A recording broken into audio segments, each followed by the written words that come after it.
Boa noite a todos, sejam bem-vindos então a esta nossa segunda catequese.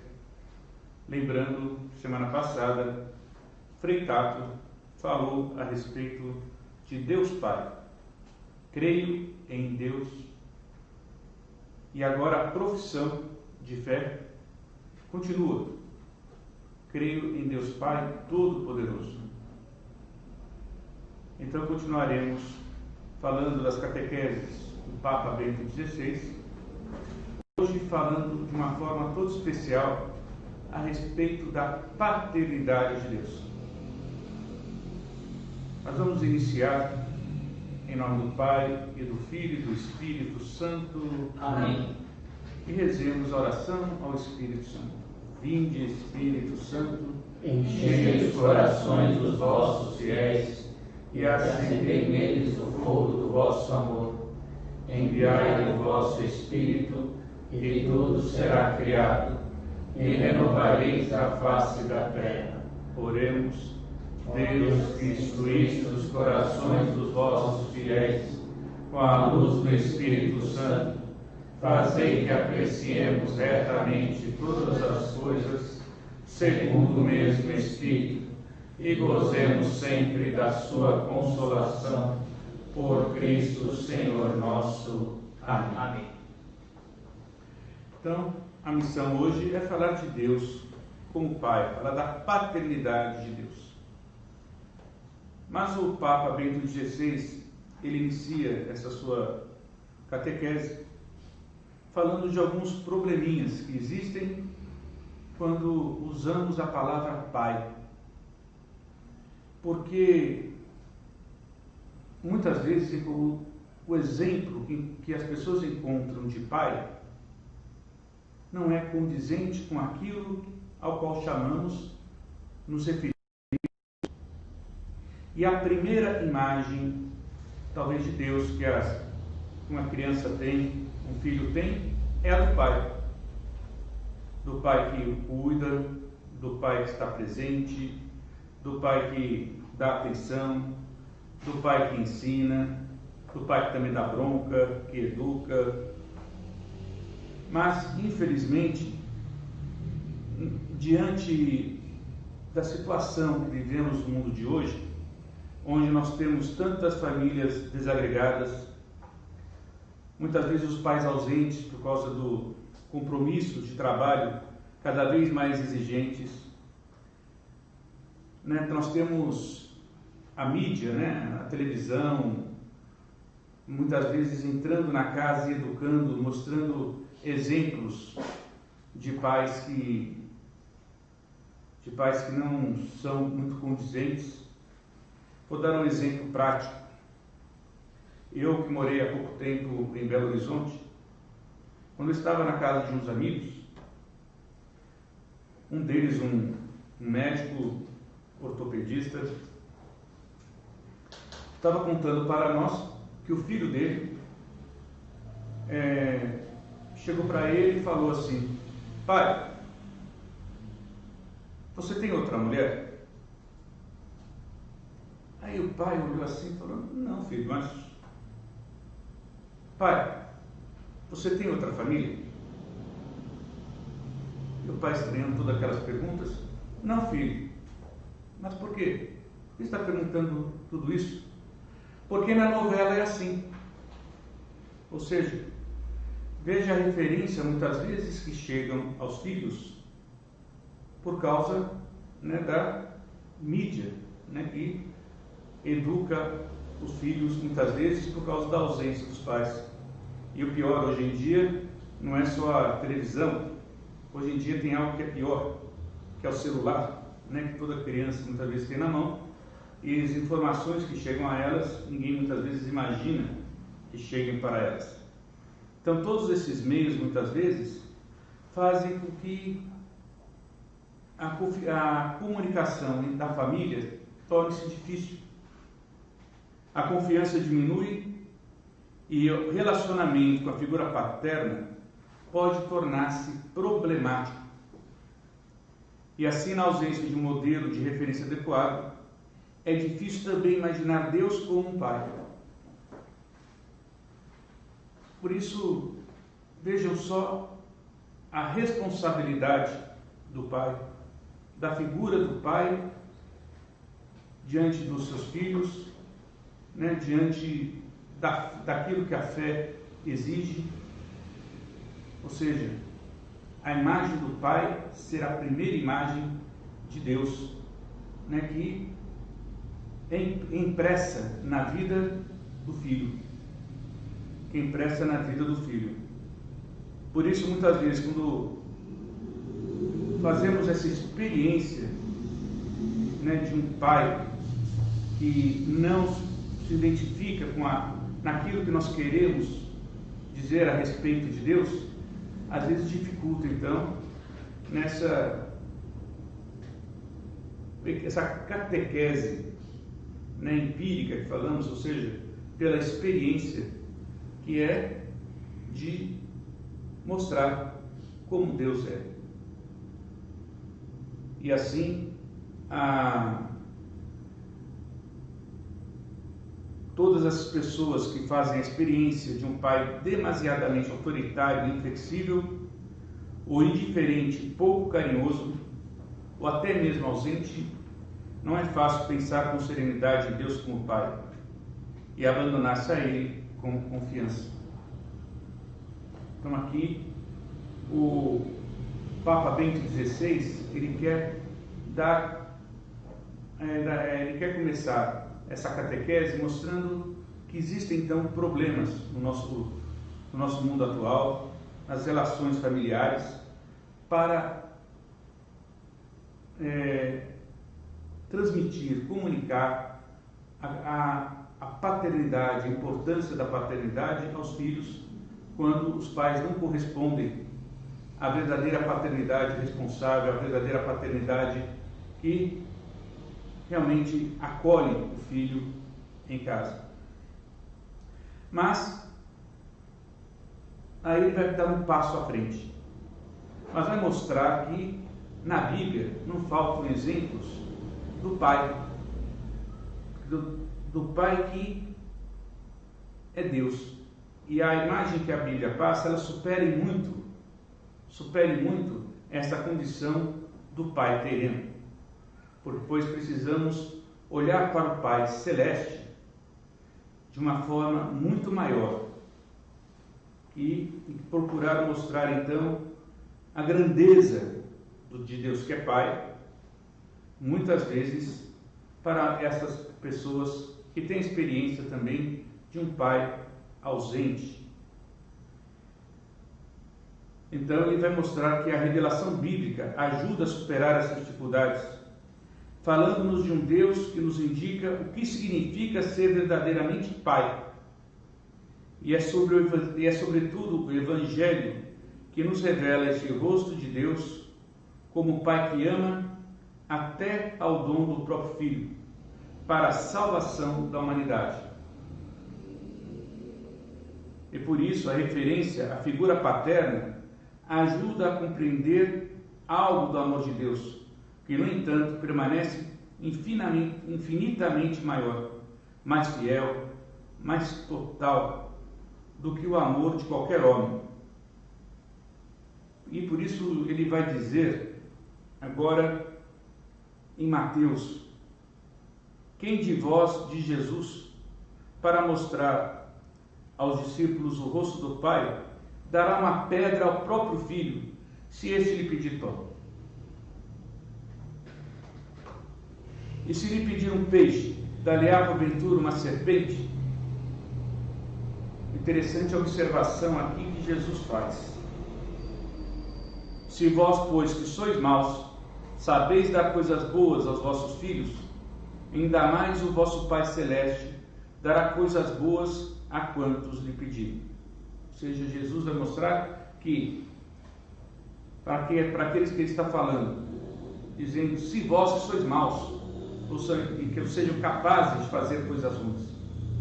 Mas Deus é incapaz de fazer coisas ruins, é incapaz de fazer coisas más, pois de Deus nasce todo bem.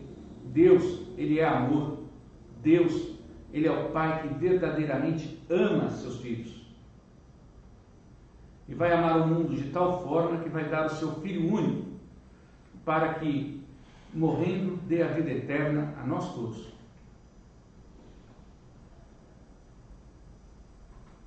Deus é nosso Pai porque nos abençoou e escolheu antes da criação do mundo.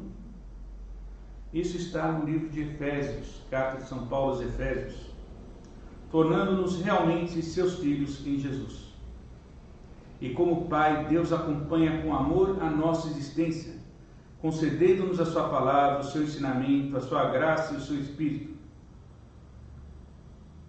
Ele nos revela Jesus, é o Pai que alimenta, Ele nos revela Jesus, é o Pai que alimenta os pássaros do céu, sem que eles tenham que semear e colher, e reveste de cores maravilhosas as flores dos campos, com vestes mais belas do que as do rei Salomão. E aí ele vai dizer, quanto a nós valemos muito mais do que tudo isso. Portanto, ele nos ama muito mais do que toda a criação. Ele tem um cuidado muito maior com todos nós. E nós valemos muito mais do que as flores do campo, os pássaros do céu. Vai mostrar que Deus é bom de tal forma que faz nascer o sol tanto sobre os maus como sobre os bons, e faz chover sobre os justos e sobre os injustos.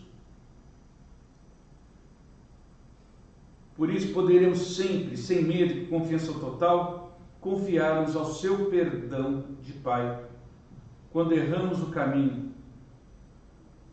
Deus é um Pai bom que acolhe e abraça o filho perdido e arrependido.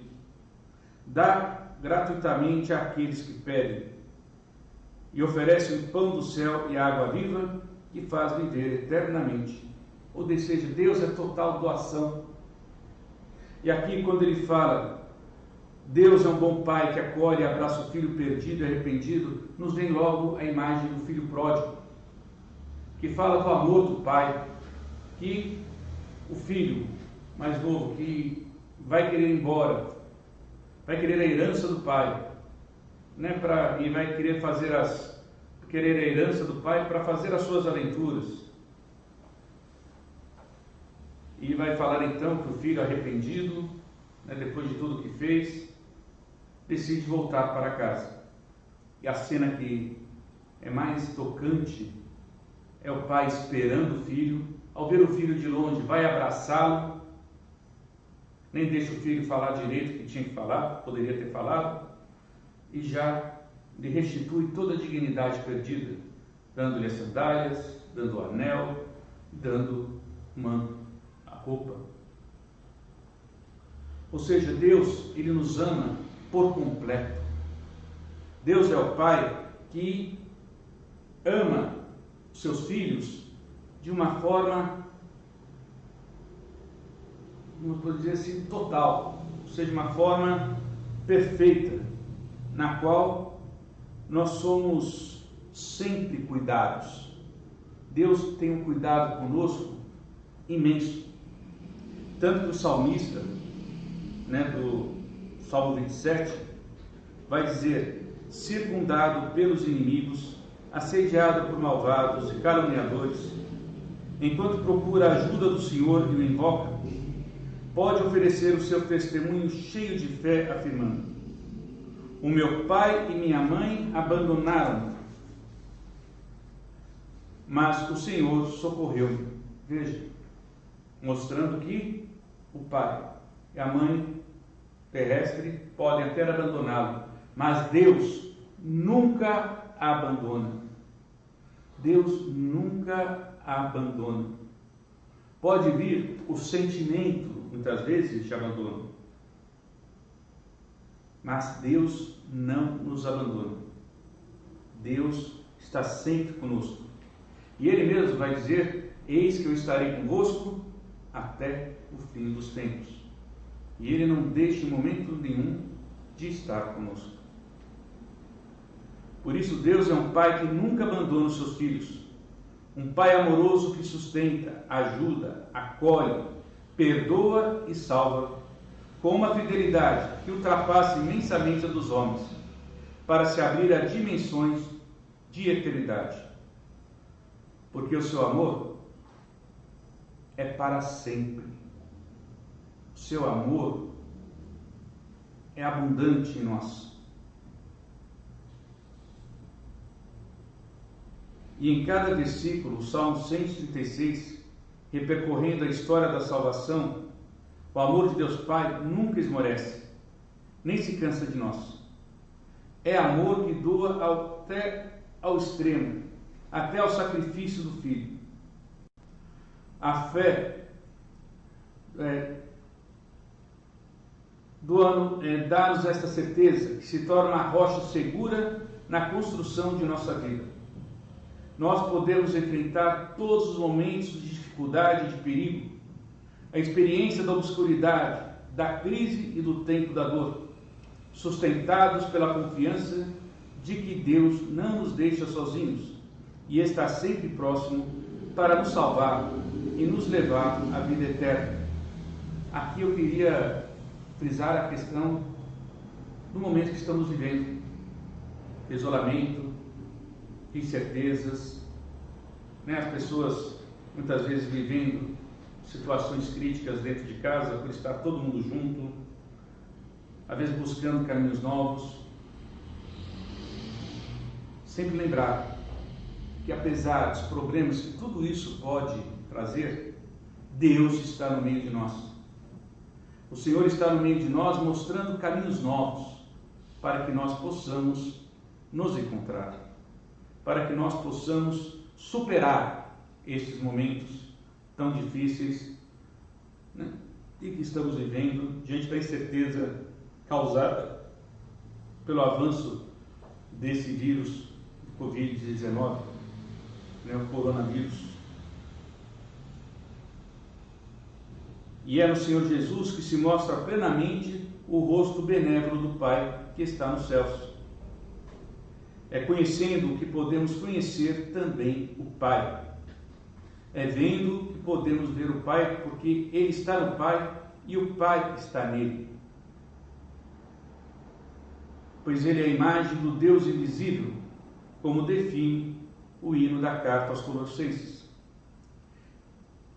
Ele é o primogênito daqueles que ressuscitam dos mortos, por meio do qual nós recebemos a redenção, o perdão dos pecados e a reconciliação de todas as coisas, dado que resgatou com o sangue da sua cruz tanto as coisas que estão na terra como aquelas que estão nos céus. Ou seja, Deus envia o seu Filho para que ele seja a reconciliação entre nós e Ele. Deus nos dá o seu Filho para que nós possamos ser salvos. Deus nos dá o seu Filho para que possamos ter a quem seguir para transformar a nossa vida. E se não fosse somente o seu Filho, que já seria o bastante, Ele nos dá agora o Espírito Santo para completar esta obra, para que durante todos os tempos possamos viver a boa nova anunciada pelo seu Filho.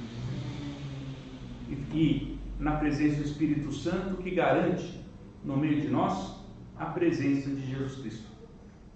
Pois é o Espírito Santo que nos comunica o amor do Pai e do Filho. É o Espírito Santo que permite que nós chamemos Deus de Abá, Paizinho, possamos estar próximos a Ele.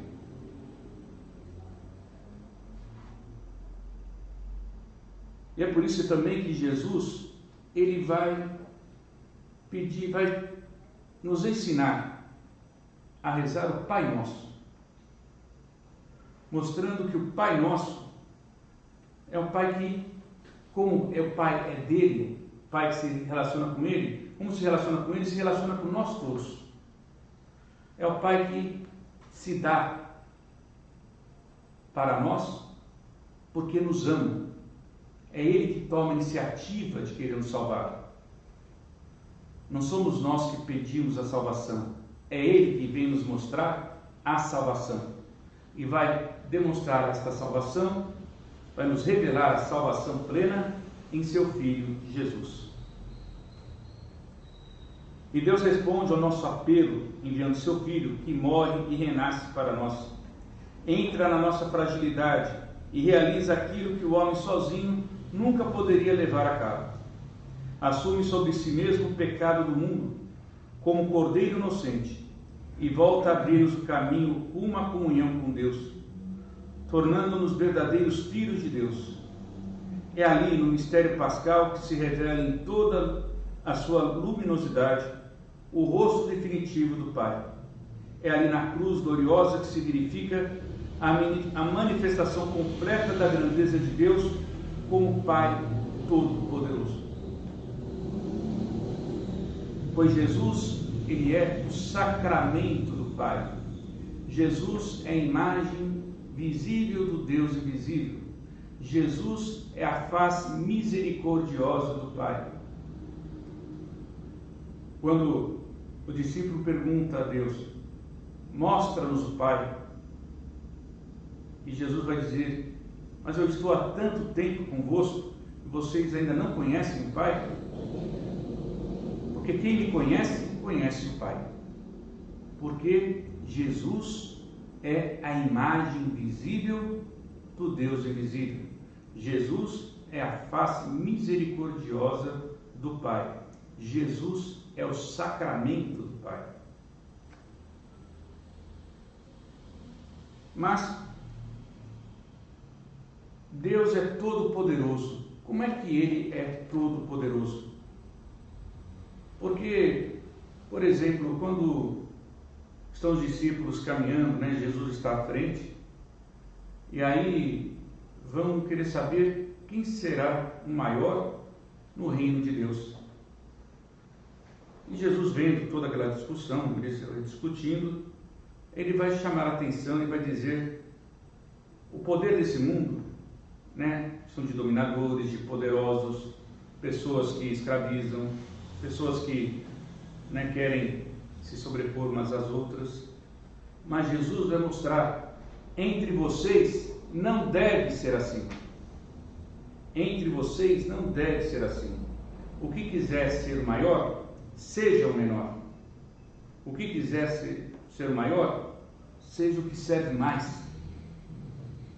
Então, para Deus, a dinâmica desse poder, ele não está em ser servido, mas está em servir. Ele não escolhe o caminho de ser o maior, mas sim de ser o menor.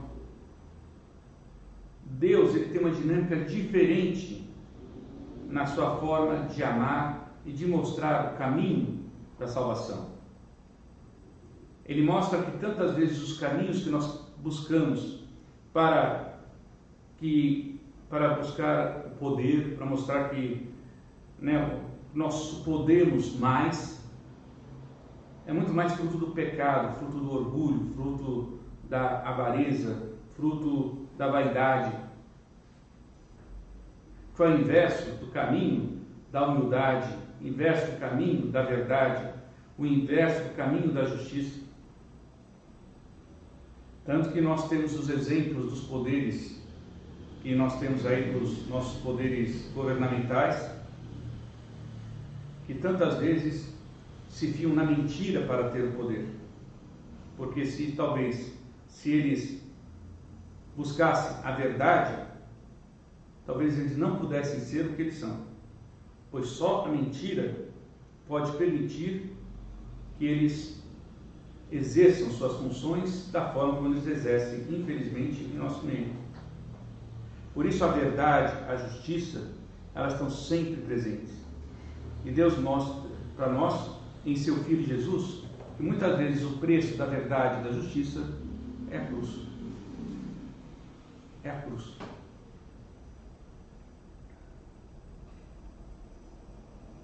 Então, voltando ao Todo-Poderoso, como é possível pensar um Deus Todo-Poderoso contemplando a cruz de Cristo? Então, este poder do mal que chega ao ponto de matar o Filho de Deus, sem dúvida gostaríamos de uma onipotência divina em conformidade com os nossos esquemas mentais e os nossos desejos. Um Deus todo-poderoso que resolva os problemas, que intervinha para nos fazer evitar as dificuldades, que vence os poderes adversos, que mude o curso dos acontecimentos e que anule a dor. Por isso, hoje, vários teólogos dizem que Deus não pode ser todo-poderoso. Caso contrário, não haveria tanto sofrimento e tanto mal no mundo. Na realidade, diante do mal e do sofrimento, para muitos, para nós, torna-se problemático, difícil crer num Deus Pai e acreditar que Ele é todo-poderoso. Por isso, muitos buscam refúgios em ídolos, cedendo à tentação de encontrar respostas na presumível onipotência mágica e nas suas promessas ilusórias. Quantos de nós não vimos as pessoas buscarem, às vezes, duendes, vemos buscarem fadas? Existe há pouco tempo um culto aos anjos que fazia com que as pessoas pudessem se sentir plenamente poderosas, protegidas. E tudo isso é fuga do homem do medo de si mesmo. Fuga do homem buscando tantas vezes subterfúgios em algo que não coloca frente à vida, mas o esconde por trás de uma religiosidade falsa, idólatra. Por isso a fé em Deus Todo-Poderoso impele-nos a percorrer sendas muito diferentes, aprender a conhecer que o pensamento de Deus é diverso do nosso, que os caminhos de Deus são diferentes dos nossos. Isso está em Isaías 55:8. Meus pensamentos não são iguais aos vossos, os meus caminhos não são iguais aos vossos. E também a sua onipotência é diversa. Não se expressa como força automática ou arbitrária, mas caracteriza-se por uma liberdade amorosa e paterna, porque Deus ele nos fez livres e Ele respeita em nós essa liberdade. Tanto que o homem é livre até para não amá-lo. E mesmo assim Deus vai amá-lo. Mas muitas vezes o homem se afasta de Deus pela sua opção de não amá-lo. Mas o caminho está sempre aberto, como esteve para o filho pródigo. Por isso nós sempre precisamos lembrar desse Deus amoroso, que é muito diferente do Pai terrestre, que tem a possibilidade de não ser amoroso, de ser distante. Mas claro que os pais, na sua grande maioria, amam seus filhos. E muitos realmente conseguem chegar a Deus por causa do exemplo de seus pais. Mas nós lamentamos aqueles que não conseguem dar esse passo e não permitem o quê? Que Deus chegue aos seus filhos pelo mau exemplo da sua paternidade. E rezemos por estes. Então a sua onipotência não se manifesta na violência, não se exprime na destruição de todo o poder adverso, como nós desejamos, mas expressa-se no amor, na misericórdia, no perdão, na aceitação da nossa liberdade e no apelo incansável à conversão do coração. Jesus insiste na conversão do coração. Jesus fala: vigiai e orai para não cair em tentação. Porque é muito fácil você querer se desviar do caminho da luz. Porque o caminho da escuridão, o caminho obscuro, esconde a nossa verdadeira face. A luz de Deus revela a nossa face como ela é. E o sábio livro da sabedoria dirige-se assim a Deus: tendes compaixão de todos, porque vós podeis tudo. E para que se arrependam, fechais os olhos aos pecados dos homens. Porque amais tudo que existe. Poupais todos os seres, porque todos são vossos. Ó Senhor, que amais a vida.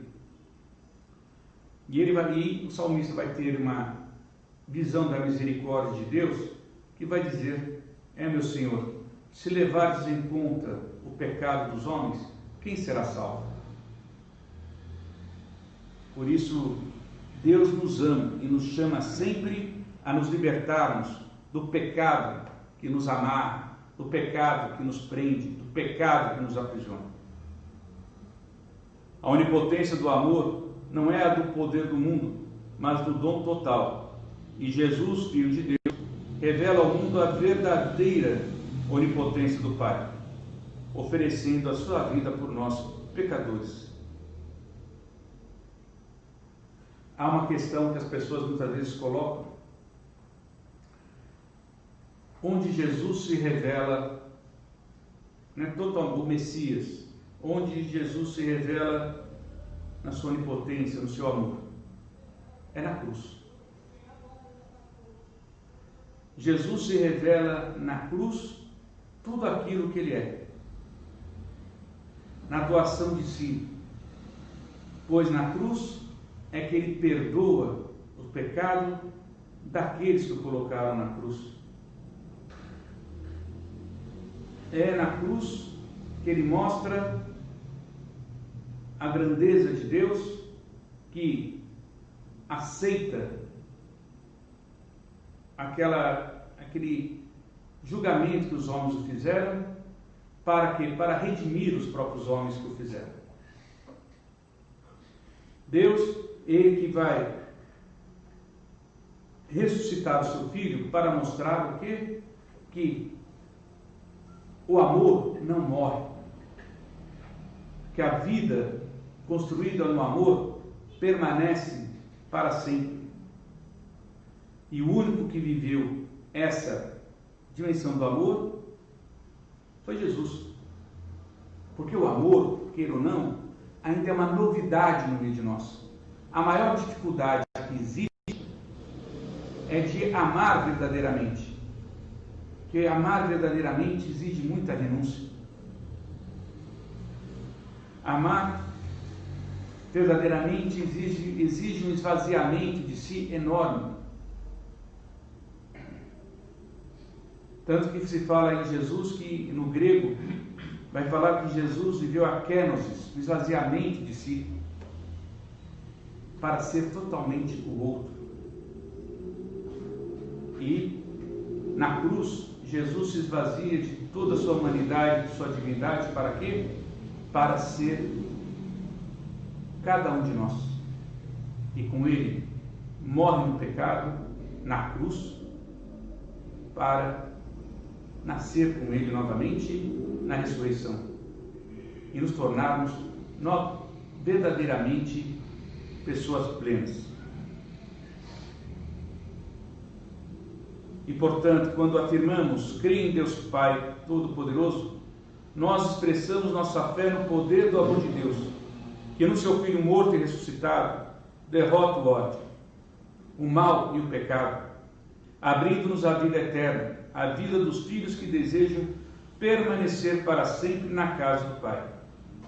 Dizer crer em Deus Pai Todo-Poderoso, no seu poder, na sua maneira de ser Pai, constitui sempre um gesto de fé, de conversão, de transformação do nosso pensamento, de todo o nosso afeto e de todo o nosso estilo de vida. Por isso, irmãos e irmãs, peçamos ao Senhor que ampare a nossa fé, que nos ajude a encontrar verdadeiramente a fé e que nos dê a força de anunciar Cristo crucificado e ressuscitado e de o testemunhar no amor a Deus e ao próximo. E Deus nos conceda acolher a dádiva da nossa filiação para vivermos em plenitude as realidades do credo, no abandono confiante ao amor do Pai e à sua onipotência misericordiosa, que é a onipotência verdadeira e que salva, que está nos poderes do mundo, mas que vem do amor de Deus, que se doa totalmente a nós. Por isso peçamos a Deus que os pais terrenos sejam essa verdadeira imagem divina do Deus que se doa, do Deus que é presente, do Deus que acolhe, do Deus que protege, do Deus que corrige, mas sempre salva, sempre leva ao caminho verdadeiro, que sempre leva ao caminho que leva a Deus. Por isso Jesus, Ele é o caminho, a verdade e a vida. Ele é o caminho que leva ao Deus Pai. Deus que é Pai nosso. Glória ao Pai, ao Filho e ao Espírito Santo. Assim como era no princípio, agora e sempre. Amém. O Senhor esteja convosco. Ele está no meio de nós. Abençoe-vos o Deus Todo-Poderoso, Pai, Filho, Espírito Santo. Amém. Amém.